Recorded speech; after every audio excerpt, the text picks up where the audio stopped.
Extremely sorry to disappoint. అంటే ఇప్పుడు ఏదో ఉనికిపోతున్నాను, మంచం కింద కూర్చొని ఏడుస్తున్నాను అని అందరూ what ever the media speculating, వాళ్ళందరికీ చిన్న డిసప్పాయింట్మెంట్గా ఉండొచ్చు వీడియో. ఇక్కడ పాయింట్ ఏంటంటే, I just want explain the whole concept.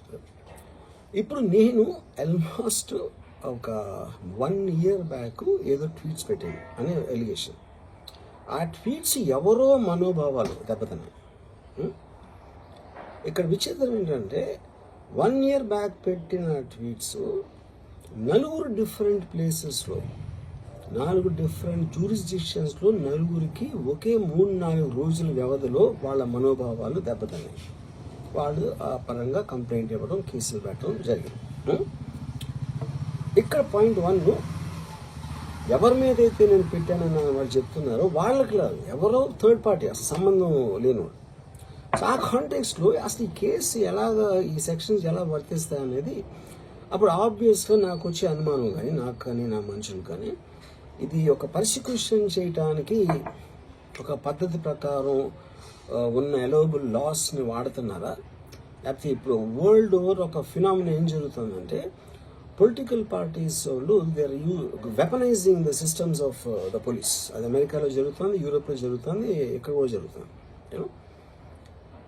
అప్పుడు నేను ఏ ఒక్క వ్యక్తిని, ఒక పోలీస్ ఆఫీసర్ని కానీ, ఒక పొలిటికల్ పర్సన్ కానీ నేను బ్లేమ్ చేయట్లా.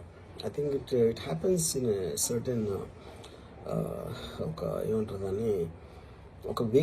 అది అందరూ కూడా ఎంతో కొంత అది చేయటానికి టెంప్టేషన్ ఉండొచ్చు.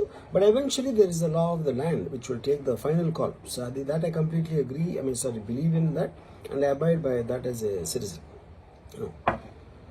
సో ఇప్పుడు ఇక్కడ జరిగింది ఏంటి, నాకు ఒక నోటీస్ వచ్చింది, నేను ఒక రిప్లై ఇచ్చాను, ఫలానా చోట ఫలానా తారీఖు నేను వస్తాను. అప్పటికి నాకు జరుగుతున్న పని ఒక ఆన్గోయింగ్ స్కెడ్యూల్ ఉంది కాబట్టి, నాకు ఫిలిం వర్క్ ఉంది కాబట్టి అవ్వలేదు. అండ్ ఇట్ ఈస్ వేరే ప్రొడ్యూసర్కి చేస్తాను, ఆ ప్రొడ్యూసర్కి నష్టం వస్తుంది కాబట్టి నేను మళ్ళీ టైం అడిగాను. ఇదేంటి కేసు, ఇదేం అర్జెంట్ కేసు అంటే 1 year తర్వాత ట్వీట్ చూసిన అతనికి 1 weekలో అన్నీ అయిపోవాలనేది ఏమన్నా మీనింగ్ ఉంటుంది అసలు దానికి? So which basically means it is being done for purposes other than the urgency of the case. ఇది అర్జెన్సీ ఆఫ్ ద కేస్ అంటే, మీరు మర్డర్లు గీడర్లు ఇన్ని జరిగి సంవత్సరాలు తీసుకుని